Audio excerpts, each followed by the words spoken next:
Hello everyone, welcome to rise and crack. आज मैं आप लोगों को चाइल्ड डेवलपमेंट पेडागोजी के उन क्वेश्चंस को डिस्कस करूंगी जो यूपी टेट के 2021 में पूछे गए थे। फर्स्ट क्वेश्चन है, निम्न में से कौन सा थॉर्नडाइक द्वारा दिया गया अधिगम का मुख्य नियम नहीं है? Which of the following is not A main law of learning given by Thorndike? देखिए, जो थॉर्नडाइक हैं ये अमेरिकन साइकोलॉजिस्ट हैं और इनको फादर ऑफ एजुकेशनल साइकोलॉजी भी कहा जाता है। देखिए, थॉर्नडाइक ने ट्रायल एंड एरर की थ्योरी दी है, उसी के बेसिस पे इन्होंने 3 मेन लॉ बताए हैं। वो इस तरह हैं। फर्स्ट इनका लॉ है लॉ ऑफ रेडीनेस, तत्परता का नियम। सेकंड इन्होंने लॉ बताया है अभ्यास का नियम, law of exercise. And third इन्होंने बताया है प्रभाव का नियम या लॉ ऑफ इफेक्ट। देखिए, हम वन बाय वन इनको थोड़ा सा शॉर्ट में समझेंगे और जब मैं इसका वीडियो बनाऊंगी तो मैं उसमें आपको इसको बिल्कुल डिटेल में बताऊंगी। देखिए, थॉर्नडाइक ने एक एक्सपेरिमेंट किया था जिसके बेसिस पे उन्होंने ट्रायल एंड एरर की थ्योरी दी है। पहले हम उसको समझते हैं। देखिए, थॉर्नडाइक ने क्या किया था। थॉर्नडाइक ने एक पिंजरा लिया था, उसमें एक भूखी बिल्ली को बंद कर दिया था और इस पिंजरे के बाहर इन्होंने फिश को लटका दिया था। तो बिल्ली भूखी थी और उसको फिश को पाना था। तो उसके लिए वो फिश को पाने के लिए बहुत सारी एक्टिविटी करती है, जैसे वो स्क्रैचिंग करती है, जंपिंग करती है, कूदती है, सरियों को हटाती है, लेकिन वो फिश को नहीं पा पाती है। लेकिन एकाएक उससे ये जो लीवर है, देखिए जो ब्लू कलर का, ये लीवर उससे प्रेस हो जाता है और फिर ये जो गेट था, लीवर प्रेस होने पर ये गेट खुल जाता है और बिल्ली को फिश मिल जाती है। तो इस तरह से जब वो बहुत सारे अटेम्प्ट करती है तो बहुत सारे अटेम्प्ट करने के बाद वो लीवर को प्रेस करना सीख गई थी कि लीवर वो जाती थी अंदर और लीवर प्रेस करती थी और फिश को बाहर आके खा लेती थी। तो इस तरह थॉर्नडाइक कहते हैं कि जैसे जैसे हमारे ट्रायल बढ़ते हैं, मतलब हमारे जो एफर्ट हैं, जो हमारे प्रयास हैं, वो जैसे जैसे बढ़ते जाते हैं, वैसे वैसे हमारी जो एरर्स होती हैं वो कम होती जाती हैं और एक टाइम ऐसा आता है कि हम बिना किसी एरर किए हुए या ऑर्गेनिज्म बिना किसी एरर किए हुए काम करना सीख जाता है। तो इसीलिए इन्होंने अपनी थ्योरी को ट्रायल एंड एरर थ्योरी कहा है और इस थ्योरी के बेसिस पे इन्होंने 3 मुख्य नियम दिए हैं जो कि इस प्रकार हैं। देखिए, जो फर्स्ट है अभ्यास का नियम, ये भी इन्होंने दिया है। सेकंड ऑप्शन जो है तत्परता का नियम, लॉ ऑफ रेडीनेस, ये भी इन्होंने दिया है। और जो सी ऑप्शन है प्रभाव का नियम, लॉ ऑफ इफेक्ट, ये भी इन्होंने दिया है। देखिए, अभी मैं थॉर्नडाइक की एक क्लास लूँगी, उसमें मैं इसको बहुत ही डिटेल में बताऊँगी, लेकिन अभी मैं आपको इन शॉर्ट बताती हूँ कि इनका क्या मतलब है। देखिए, फर्स्ट ये जो दिया है अभ्यास का नियम, लॉ ऑफ एक्सरसाइज, इसका ये मतलब है, देखिए थॉर्नडाइक कहते हैं कि जब हम किसी चीज़ की प्रैक्टिस करते हैं या उस कार्य को बार बार रिपीट करते हैं तो वो कार्य क्या होता है, हमारे द्वारा सीख लिया जाता है, हम उसको नहीं भूलते हैं। लेकिन जब हम किसी कार्य को नहीं करते हैं तो वो कार्य को हम भूल जाते हैं। यही है लॉ ऑफ एक्सरसाइज। जैसे देखिए, आप लोगों को बीच बीच में असाइनमेंट्स मिलते हैं और होमवर्क मिलता है, तो ये सब क्यों होता है? जिससे कि जो भी हमारा सिलेबस है उसको हम याद रखें, या हम बीच बीच में रिवीजन करते हैं, या जो PYQs हम लगाते रहते हैं, तो वो क्यों करते हैं कि हम एक तरीके से अभ्यास कर रहे हैं, एक्सरसाइज कर रहे हैं, जिससे कि हम अपना सिलेबस ना भूलें, जो कंटेंट है वो हम ना भूलें। तो यही है लॉ ऑफ एक्सरसाइज। देखिए, अब जैसे कि ये जो कैट है, जब वो सीख जाती है कि लीवर प्रेस करने पे गेट खुल जाता है, तो बार बार थॉर्नडाइक इसको पिंजड़े में बंद करते थे और इसको भूखा रखते थे, जिससे ये लीवर प्रेस करने का कार्य है ये बार बार करती थी और इसको ये जो वर्क था ये याद रहा कि लीवर प्रेस करूंगी तो मुझे फिश मिल जाएगी। लेकिन यदि इसको कुछ टाइम के बाद पिंजड़े में ना बंद किया जाए तो ये लीवर प्रेस करने का कार्य भूल जाएगी और ये नहीं कर पाएगी। तो इस तरह से अगर हम कोई कार्य को करते रहते हैं या उसको प्रैक्टिस में रखते हैं तो वो कार्य हमें याद रहता है, लेकिन अगर हम उसको प्रैक्टिस में नहीं रखते हैं तो वो कार्य हमारे द्वारा भुला दिया जाता है। देखिए एक और एग्जाम्पल है, जैसे कि आपके पेरेंट्स हैं, सपोज करिए उन्होंने मैथ्स पढ़ी है, मैथ्स में एमएससी भी किया हुआ है, ठीक है, लेकिन अब वो जॉब कर रहे हैं। लेकिन अगर आपने उनसे क्वेश्चंस पूछा, जैसे कि किसी ने मैथ्स का कोई क्वेश्चन पूछा इंटर का या ग्रेजुएशन का, तो कहेंगे मैंने पढ़ा तो था लेकिन मुझे याद नहीं है। क्यों वो भूल गए? क्योंकि अब वो उनकी प्रैक्टिस में नहीं है। तो इस तरह से कोई भी वर्क अगर हमारी प्रैक्टिस में होगा तो वो हमें याद रहेगा, लेकिन अगर हमारी प्रैक्टिस में नहीं रहेगा तो हम उसको भूल जाएंगे। तो देखिए इसके लिए आप लोगों को भी बार बार अपना जो कोर्स है, जो भी कंटेंट है, उसको आपको बार बार रिवाइज करते रहना चाहिए। तो इस तरह से यही है अभ्यास का नियम कि अगर हम किसी चीज़ की प्रैक्टिस करेंगे तो वो हमें याद रहेगा, अगर हम किसी वर्क की प्रैक्टिस नहीं करेंगे तो वो हम भूल जाएंगे।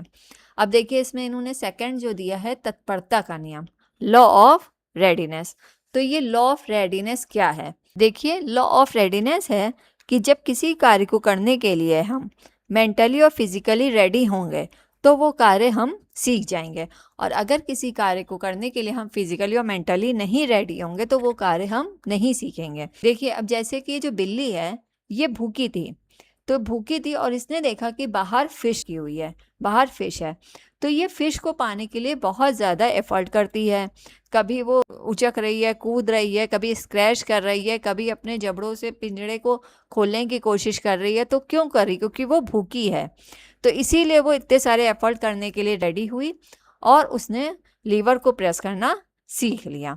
तो इस तरह से अगर हम किसी चीज़ को करने के लिए रेडी होंगे तभी वो कार्य हम सीखेंगे। अब सपोज करिए अगर ये भूखी ना होती तो फिर ये फिश बाहर होती तो ये इतनी कोशिश भी नहीं करती, क्या पता ये सो जाती या कुछ भी करती। लेकिन ये बहुत भूखी थी, इसीलिए इसने फिश को पाने के लिए इतने सारे एफर्ट्स किए और लीवर प्रेस करने का वर्क सीख लिया। तो इसी तरह से जब हम किसी कार्य को करने के लिए मेंटली या फिजिकली रेडी होते हैं तभी वो कार्य हम सीख पाते हैं। अब जैसे एक और एग्जांपल, जैसे कि कभी सपोज करिए अभी अगर आपके फीवर है या आपकी हेल्थ कंडीशन नहीं सही है, वीकनेस है, तो आप चाहे जितनी भी कोशिश कर लीजिए आपको कुछ भी नहीं समझ में, आप कोई भी चैप्टर लेके बैठेंगे तो वो आपको नहीं समझ में आएगा, क्योंकि आप उस समय फिजिकली और मेंटली रेडी नहीं है। इस तरह से हमें कोई भी वर्क सीखना है उसके लिए हमें पहले फिजिकली और मेंटली रेडी होना बहुत ज़रूरी है। देखिए थर्ड है प्रभाव का नियम या लॉ ऑफ इफेक्ट। देखिए ये क्या है? देखिए थॉर्नडाइक कहते हैं कि अगर किसी वर्क को करने के बाद हमें उसका पॉजिटिव इफेक्ट मिलता है या हमें सेटिस्फैक्शन मिलता है या हम हैप्पी होते हैं तो हम उस वर्क को रिपीट करेंगे। लेकिन अगर किसी वर्क को करने के बाद हमें निगेटिव इफेक्ट मिलता है या डिससेटिस्फैक्शन मिलता है तो उस वर्क को हम सेकेंड टाइम रिपीट नहीं करेंगे। मतलब कि वर्क को करने के बाद उसका कैसा इफेक्ट पड़ रहा है उसके अकॉर्डिंग हम वर्क को रिपीट करते हैं या नहीं करते हैं। अब जैसे कि सपोज करिए ये जो कैट थी, तो जब इसने लीवर प्रेस किया तो इसको फिश मिल गई, गेट ओपन हो गया और इसको फिश मिल गई, तो इसको क्या उसका इफेक्ट मिला? पॉजिटिव इफेक्ट मिला। लेकिन अगर इसको लीवर प्रेस करने के बाद बाई चांस इसको करंट मिलता तो क्या ये लीवर प्रेस करने का वर्क दोबारा करती? ये कभी नहीं करती। तो इस तरह से अगर किसी चीज़ को करने के बाद हमें सेटिस्फैक्शन मिलता है, हम हैप्पी होते हैं, तो हम उस वर्क को रिपीट करते हैं। अब सपोज करिए आपने यूपी टेट का कोर्स लिया है, ठीक है। अब आपने जो कोर्स खरीदा था, बाय किया था, वहाँ पे टीचर एब्सेंट थी, उन्होंने अच्छे से क्लास भी नहीं ली, और जो क्लास ली भी उसमें उन्होंने बहुत अच्छे से एक्सप्लेन नहीं किया, आपको कुछ समझ में भी नहीं आया। तो जब आप नेक्स्ट टाइम उनका कोर्स नहीं बाय करेंगे। लेकिन अगर सपोज करिए आपने किसी से यूपी टेट का कोर्स लिया, उन्होंने बहुत अच्छे से क्लास भी ली, आपको समझ में भी आया, वो प्रेजेंट भी रही, उन्होंने सारे ही इंपॉर्टेंट टॉपिक डिस्कस भी किए और आप पास भी हो गए अच्छे नंबर से। तो फिर जब नेक्स्ट टाइम आपका सुपर टेट का होगा तो आप वही कोर्स लेंगे, क्योंकि आपको जो इफेक्ट था वो आपको कौन सा मिला है? पॉजिटिव इफेक्ट मिला है। लेकिन अगर आपको नेगेटिव इफेक्ट मिलेगा तो आप सेकंड टाइम उनकी क्लास नहीं लेंगे। तो इसी तरह से जो भी हमें इफेक्ट मिलता है उसके अकॉर्डिंग ही हम सेकंड टाइम वर्क करते हैं। इस तरह से कोई भी वर्क करने के बाद जो भी हमारे पास इफेक्ट पड़ता है उसी के अकॉर्डिंग हम वर्क को रिपीट करते हैं या नहीं करते हैं। तो इस तरह से जो थॉर्नडाइक ने ये तीनों ही नियम दिए हैं, अभ्यास का नियम, बी ऑप्शन तत्परता का नियम, सी ऑप्शन प्रभाव का नियम। तो जो डी ऑप्शन है ये थॉर्नडाइक ने नहीं दिया है, अभिवृत्ति का नियम या लॉ ऑफ एटीट्यूड। तो इस तरह से D option is the correct answer. Second question है, कोहलर तथा कोफका के अनुसार सीखना होता है। Kohler and Koffka believed learning to be a function of अनुकरण द्वारा इमिटेशन, बी ऑप्शन प्रयास द्वारा ट्रायल और एफर्ट, सी ऑप्शन सूझ द्वारा इंसाइट, या डी ऑप्शन अभ्यास द्वारा एक्सरसाइज। देखिए जो कोहलर और कोफका हैं इन्होंने गेस्टॉल्ट थ्योरी दी थी। ये कहते हैं कि कोई भी ऑर्गेनिज्म वो सूझ के द्वारा सीखता है। सूझ मीन्स इंसाइट के द्वारा सीखता है। देखिए कोहलर ने एक एक्सपेरिमेंट किया था। इसके लिए उन्होंने एक चिंपैंजी को पिंजड़े में बंद कर दिया था और उसकी रूफ पर केले को लटका दिया था। तो जो चिंपैंजी होता है वो हाथ ऊपर करके केले को पाने के लिए प्रयास करता है, लेकिन वो केले तक नहीं पहुंच पाता है। फिर वो एंड में बहुत थक जाता है और वो बैठ जाता है। लेकिन एक का एक उसके अंदर एक सूझ आती है, एक ट्रिक आती है और वो इन बॉक्स का यूज़ करता है। वो एक बॉक्स रखता है और फिर वो ट्राई करता है केले तक पहुंचने की, लेकिन फिर भी वो नहीं पहुंच पाता है। फिर वो दूसरा बॉक्स रखता है और फिर वो ट्राई करता है केले तक पहुंचने के लिए, लेकिन फिर भी वो नहीं पहुंच पाता है। फिर वो स्टिक का यूज़ करके केले तक पहुंच जाता है। तो इस तरह से कोहलर कहते हैं कि चिंपैंजी के अंदर एक का एक अचानक या सडन एक ट्रिक आती है और उसकी वजह से वो लर्निंग कर लेता है। तो इसीलिए कोहलर कहते हैं कि लर्निंग जो है वो सूझ द्वारा या इंसाइट के द्वारा होती है। तो देखिए इसमें जो ए ऑप्शन है अनुकरण द्वारा, इमिटेशन द्वारा, ये ऑप्शन करेक्ट नहीं है। प्रयास द्वारा, देखिए प्रयास द्वारा किसने बताया? अभी मैंने बताया था, थॉर्नडाइक ने बताया है कि ट्रायल के द्वारा सीखते हैं।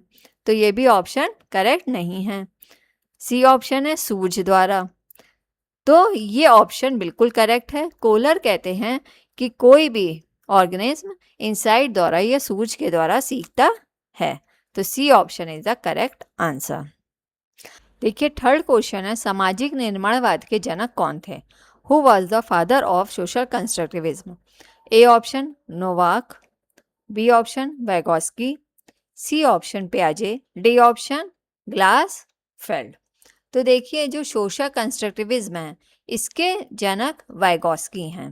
देखिए वाइगोस्की कहते हैं कि knowledge is constructed through social interaction, मतलब कि जो भी नॉलेज है वो सोसाइटी में रहकर सोसाइटी के साथ इंटरेक्शन के द्वारा ही होती है। तो इस तरह से सोशल कंस्ट्रक्टिविज्म के फादर वाइगोस्की हैं। देखिए मैंने वाइगोस्की का बहुत ही डिटेल में वीडियो बनाया है, उसको आप देख सकते हैं। फोर्थ क्वेश्चन है, निम्न में से कौन विकास की विशेषता नहीं है? Which of the following is not a characteristics of development? A option संचयी होना, to be cumulative, B option दिशात्मक होना, to be directional, C option विशिष्ट होना, टू बी स्पेसिफिक, या डी ऑप्शन अनियंत्रित एवं स्वतंत्र होना, to be uncontrolled and independent. देखिए ए ऑप्शन है संचयी होना, टू बी क्यूमुलेटिव। तो जो हमारा विकास होता है वो क्यूमुलेटिव होता है या संचयी होता है। ऐसा क्यों कहा गया है? देखिए इसका ये मतलब है कि जो भी पुराने एक्सपीरियंस होते हैं, जो भी हम पुराना जो लर्न करते हैं वो नए में क्या होता है, मिलता जाता है। ऐसा नहीं होता कि आप भूल जाते हैं। अगर आपने कुछ भी, अगर आपने ABCD सीखा है तो अभी भी वो आपको याद है, आप भूले नहीं। उसी में आपने फिर वर्ड्स सीखे, फिर आपने सेंटेंस सीखे, फिर आप और आगे सीखे। तो इस तरह से जो विकास होता है उसी में और चीज़ें इंक्लूड होती जाती हैं, लेकिन पुराने के साथ में नया नया भी इंक्लूड होता जाता है। देखिए बी ऑप्शन है दिशात्मक होना, टू बी डायरेक्शनल होना। तो देखिए जो विकास होता है इसकी एक दिशा होती है। जैसे कि मैंने इसके वीडियो बनाया है, उसमें मैंने जो भी डेवलपमेंट के जितने भी प्रिंसिपल हैं उनको बहुत डिटेल में डिस्कस किया है, आप वो वीडियो देख सकते हैं। तो दिशा होती, इसका क्या मतलब है? जैसे कि सेफ्लोकॉर्डल होता है और प्रॉक्सिमो डिस्टल होता है। तो इस तरह से विकास होता है वो दिशा में होता है।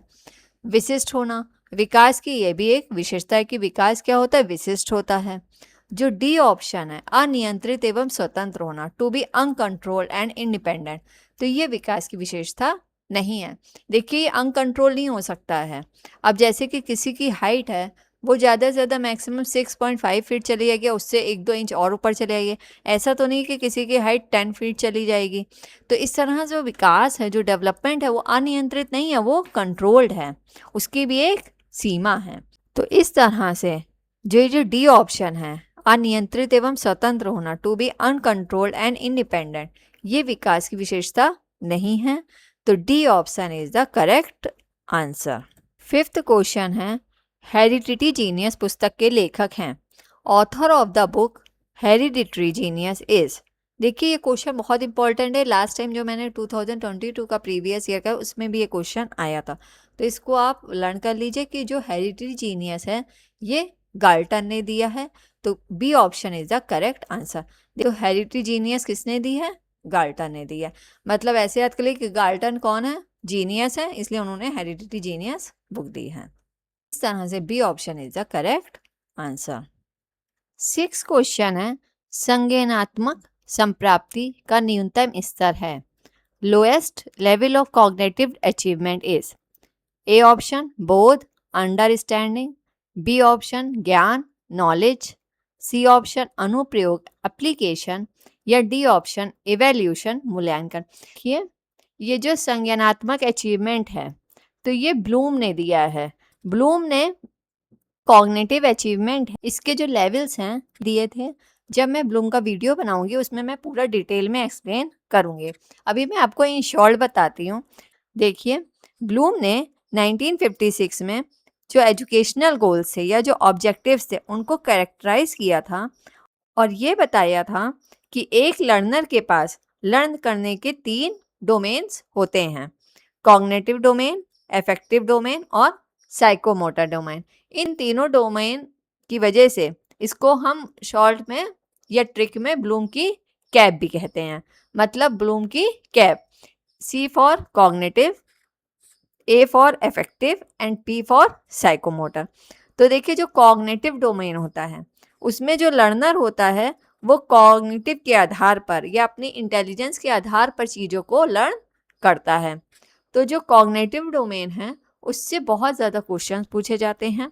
और ये जो कॉग्निटिव डोमेन है, इसके इन्होंने 6 लेवल्स बताए हैं, जिसको मैं आपको एक्सप्लेन करती हूँ। देखिए, ये जो आपको ये दिख रही है पिक्चर, इसमें इन्होंने 6 लेवल बताए हैं: knowledge level, comprehension level, application level, analysis level, synthesis level and evaluation level. देखिए, जो नॉलेज लेवल है, ये सबसे लोएस्ट लेवल है। तो इस तरह हम नॉलेज से इवैल्यूएशन की ओर जा रहे हैं। मतलब हम लोअर लेवल से अपर लेवल की ओर जा रहे हैं। तो नॉलेज लेवल से जो ऊपर का लेवल है, वो कॉम्प्रिहेंशन है। उससे ऊपर का लेवल एप्लीकेशन है। उसके ऊपर का लेवल एनालिसिस है और उसके ऊपर का लेवल सिंथेसिस और लास्ट में इवैल्यूएशन है। मतलब इवैल्यूएशन जो है वो हाईएस्ट लेवल ऑफ लर्निंग है। तो देखिए, अब इसको मैं थोड़ा सा इन शॉर्ट बता देती हूँ कि नॉलेज लेवल क्या होता है। जो नॉलेज लेवल होता है, ये फर्स्ट लेवल होता है। ये जो नॉलेज लेवल है, ये फर्स्ट लेवल है और ये सबसे लोएस्ट लेवल है। तो इस लेवल में हम क्या करते हैं? रोट लर्निंग करते हैं, रटते हैं। मतलब एक तरीके से समझ लीजिए, कोई भी चीज़ हमने पढ़ी और उसको हमने अपने दिमाग में रख लिया और उसके बाद जब ज़रूरत पड़ी तो हमने उसका यूज़ कर लिया। एक तरीके से आपने जैसे कुछ भी पढ़ाई करी और जब एग्जामिनेशन में गए, आपने उसको रट के गए थे, आपने वैसे ही उसको लिख दिया। तो ये क्या? ये नॉलेज लेवल है। तो ये सबसे लोएस्ट लेवल है। इसमें आपकी अंडरस्टैंडिंग नहीं होगी। इसमें आप जो भी ज्ञान है, जो भी नॉलेज है, उसको बस अपने अंदर मेमोरी में भर रहे हैं और जब भी आपको उसकी ज़रूरत पड़ेगी तो आप उसको यूज़ करेंगे। जैसे कि एग्जाम्पल एक ये कह सकते हैं कि जैसे एक हार्ड डिस्क है, उसमें हम क्या करते हैं? उसमें हम इंफॉर्मेशंस को सेव कर देते हैं और जब ज़रूरत पड़ती है तब हम उनका यूज़ कर लेते हैं। तो इसी तरह से हम इंफॉर्मेशन को अपनी मेमोरी में भर लेते हैं और जब ज़रूरत पड़ती है तो हम उसको रिकॉल कर लेते हैं। तो इस तरह से जो नॉलेज लेवल है, ये फर्स्ट लेवल है और लोएस्ट लेवल है। एक और एग्जांपल मैं देती हूँ। जैसे आपने 3 इडियट्स मूवी देखी होगी, तो उसमें क्या होता है? एक चतुर था, वो बाद में साइंटिस्ट बन जाता है। तो देखिए, वो क्या करता है? वो हमेशा चीज़ों को रटता था, डेफिनेशंस को हमेशा रटता था। तो वो क्या था? वो नॉलेज लेवल का था। वो जो स्टडी कर रहा था वो नॉलेज लेवल की कर रहा था, वो अंडरस्टैंडिंग नहीं करता था, वो हर समय चीज़ों को क्या करता था, रटता चला जाता था। तो वो क्या है, नॉलेज लेवल है। अब जैसे कि आपने कोई भी डेफिनेशन रख ली, जैसे आपसे कहा गया कि नाउन की डेफिनेशन बताओ, तो आपने कहा noun is the name of person, place और थिंग। ठीक है, तो अब आपको ये नहीं पता कि नाउन एक्चुअल में है क्या, बस आपने डेफिनेशन रटी और आपसे डेफिनेशन पूछी गई, आपने बोल दिया noun is the name of person, place और थिंग। आपने उसको ये नहीं समझा कि इसका एक्चुअल में मीनिंग क्या है। तो इस तरह से ये जो नॉलेज लेवल है, ये लोएस्ट लेवल होता है। जैसे देखिए, जो छोटे बच्चे होते हैं, बहुत छोटे, वो हमेशा नॉलेज लेवल पे ही पढ़ाई करते हैं। जैसे कि वो कहेंगे A for apple, B for boy, तो वो क्या कर रहे हैं, वो रट रहे हैं, मतलब वो बस ज्ञान को भर रहे हैं और जब उसको जरूरत पड़ेगी उसका वो यूज करेंगे। तो इस तरह से नॉलेज लेवल में अंडरस्टैंडिंग नहीं होती है, सिर्फ रटना होता है। सेकंड है कॉम्प्रीहेंशन या बोध। देखिए, ये सेकंड लेवल है। इसमें क्या है, इसमें रोट लर्निंग नहीं है, इसमें समझना भी है। इसमें हम रट तो नहीं रहे बल्कि हम समझ भी रहे हैं। हम कोई भी चीज़ है उसको समझ रहे हैं, जैसे कि, और उसको हम अपने वर्ड्स में एक्सप्लेन कर सकते हैं। जैसे मैंने आपको एक स्टोरी बताई, फिर मैंने कहा अब इसकी आप समरी लिखिए। तो क्या आप समरी जो है वो रट के लिख सकते थे? नहीं, आप पूरी स्टोरी को समझेंगे, उसके बाद ही आप उसकी समरी लिखेंगे। तो यहाँ पे क्या हो रहा है, आप समझ रहे हैं। तो ये सेकंड लेवल है और ये नॉलेज लेवल से एक लेवल ऊपर है। मतलब यहाँ पे हम चीज़ों को समझते हैं। कहीं पर भी आ जाए कि एक्सप्लेन करो या समरी लिखो, तो वहाँ पे कौन सा लेवल होगा, कॉम्प्रीहेंशन लेवल होगा। इसके अलावा जैसे कि मैंने बताया था कि डेफिनेशन रट ली कि नाउन की, कि noun is the name of person, place और थिंग। लेकिन जब आप कॉम्प्रीहेंशन लेवल में होंगे, यहाँ पर आप समझेंगे। आप कहेंगे जो भी चीज़ें हैं हमारे वर्ल्ड में, उन सबको हमने एक नाम दिया है और उन सभी के नाम को नाउन कहते हैं। चाहे पर्सन हो उसको भी हमने नाम दिया है, चाहे कोई प्लेस हो उसको भी हमने नाम दे दिया है, या कोई थिंग हो उसको भी हमने नाम दे दिया है। तो इन सभी नामों को नाउन कहा जाता है। तो ये आप क्या कर रहे हैं, आप समझ रहे हैं। तो यहाँ पे आप कैसे पहुंच गए हैं, कॉम्प्रीहेंशन लेवल पे पहुंच गए हैं। देखिए, थर्ड लेवल है एप्लीकेशन लेवल।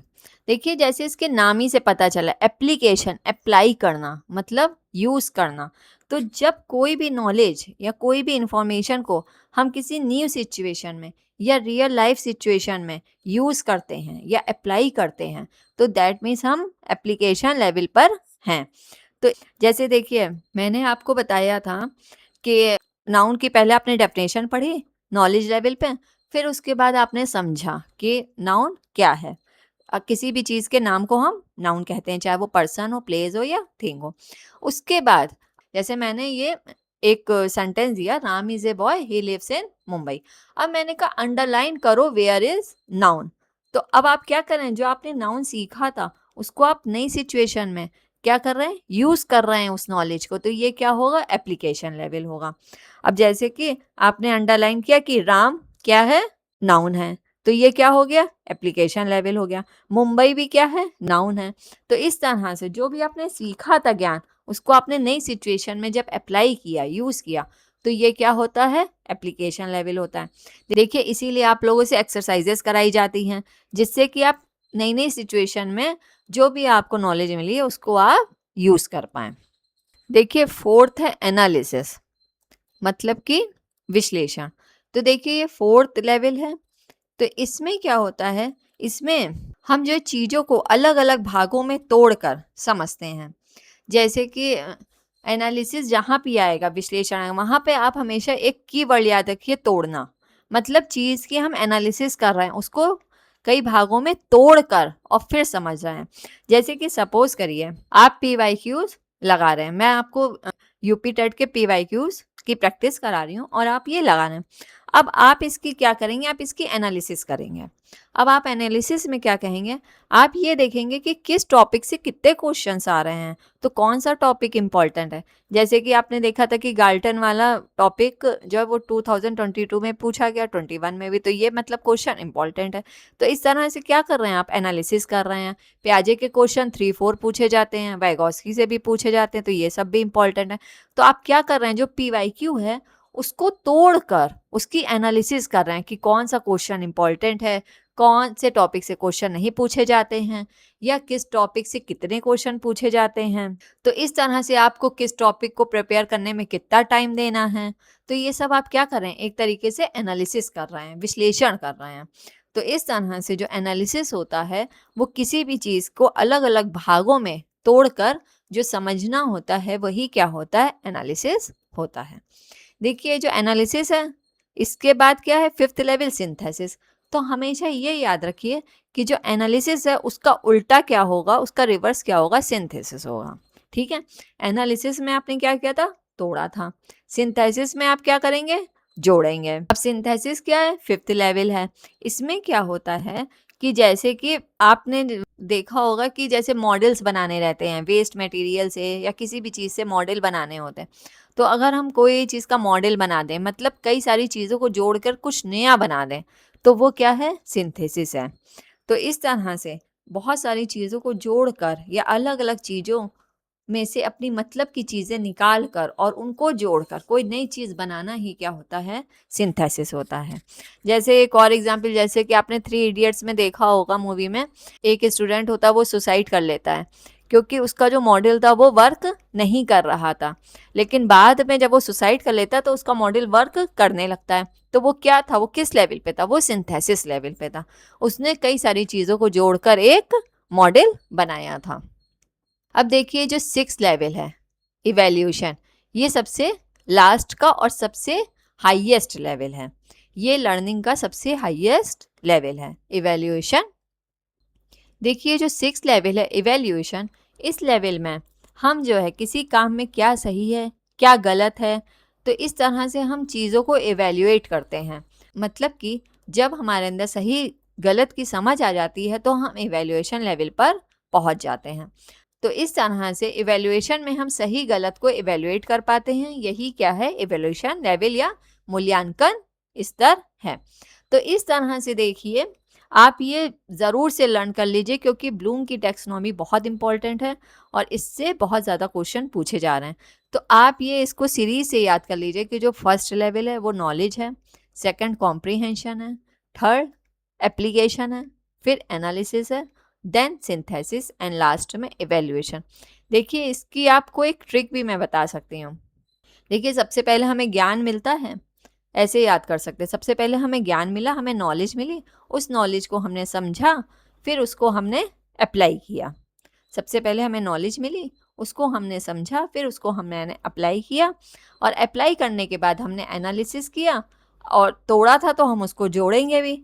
तो एनालिसिस के बाद हमने सिंथेसिस किया और फिर हमने इवैल्यूएशन किया कि हम सही थे या गलत थे। तो इस तरह से मैंने ये ट्रिक बताई है, इससे भी आप ये लर्न कर सकते हैं। देखिए अब हम अपने क्वेश्चन पर आ जाते हैं। संज्ञानात्मक संप्राप्ति का न्यूनतम स्तर है। Lowest level of cognitive achievement is A option understanding, B option ज्ञान नॉलेज, सी ऑप्शन एप्लीकेशन या डी ऑप्शन इवैल्यूएशन।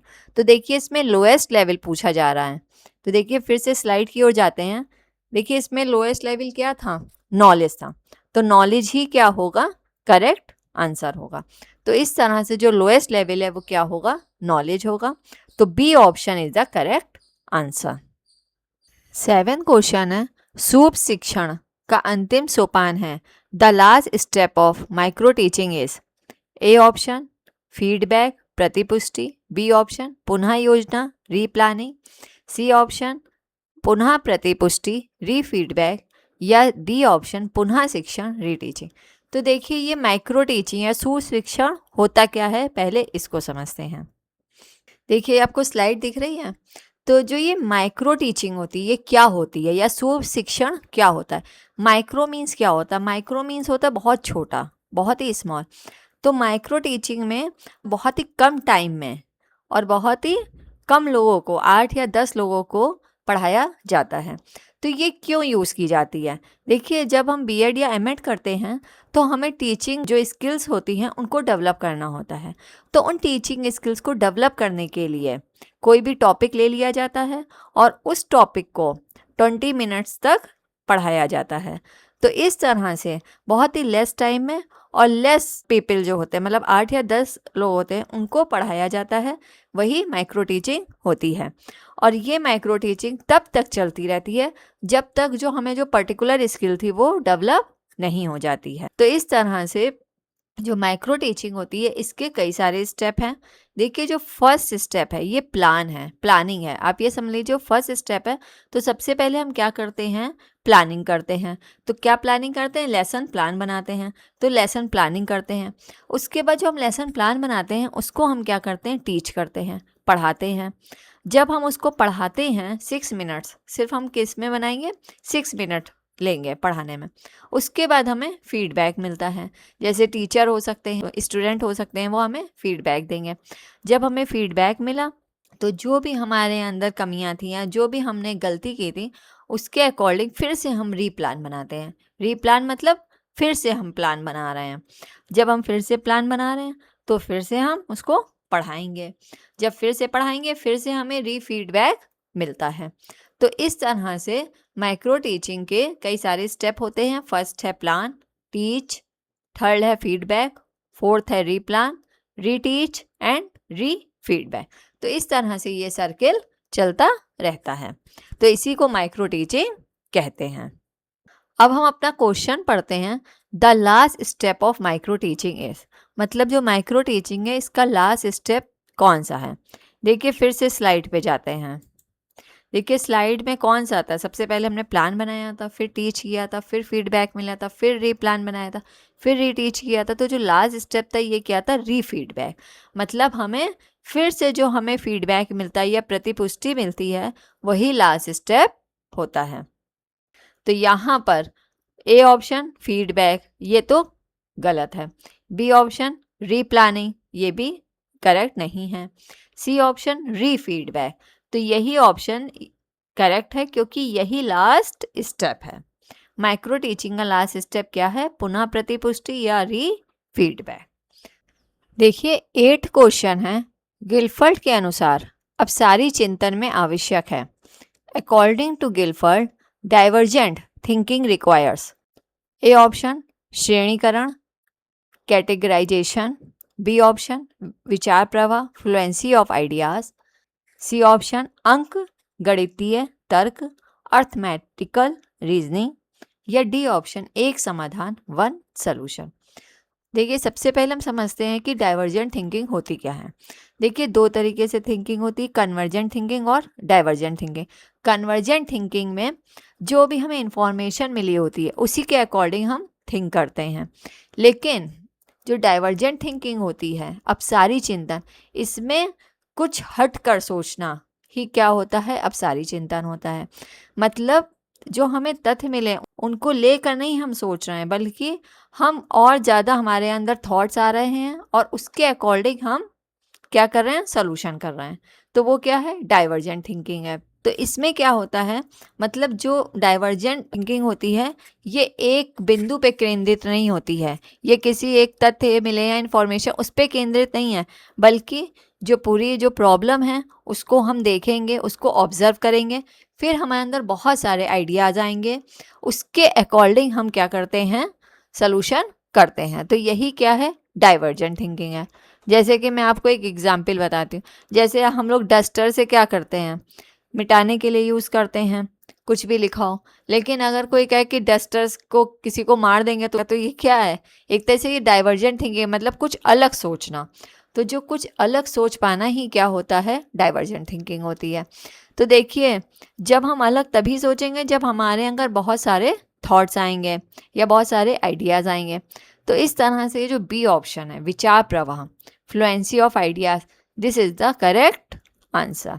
तो B option is the correct. 9th question है, मस्तिष्क उद्वेलन विधि के प्रतिपादक कौन है। Who is the propounder of brainstorming method.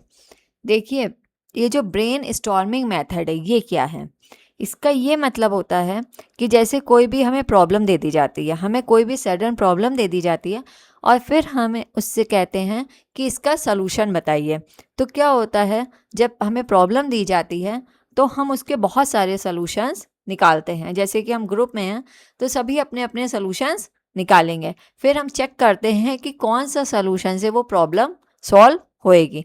तो यही क्या होता है, मतलब बहुत सारे ब्रेन स्टॉर्म होता है, मतलब कि बहुत सारे सॉल्यूशंस दिए जाते हैं और उसमें से उनको चेक किया जाता है। तो यही क्या है, ब्रेन स्टॉर्मिंग मेथड है। तो देखिए, जैसे कि हमने प्रॉब्लम दे दी कि एकदम से फ्लड आ जाए, तो आप क्या करोगे? तो इसमें क्या, बहुत सारे लोग अपने अपने सॉल्यूशन देंगे। या जैसे कि रूम में फायर लग जाए, तो आप क्या करेंगे? स्टॉर्म ले आना, मतलब बहुत ज़्यादा विचारों को लेकर आना ही क्या है, ब्रेन स्टॉर्मिंग है। तो इस तरह से सब अपने अपने सॉल्यूशन देते हैं और फिर उन सॉल्यूशंस को चेक किया जाता है।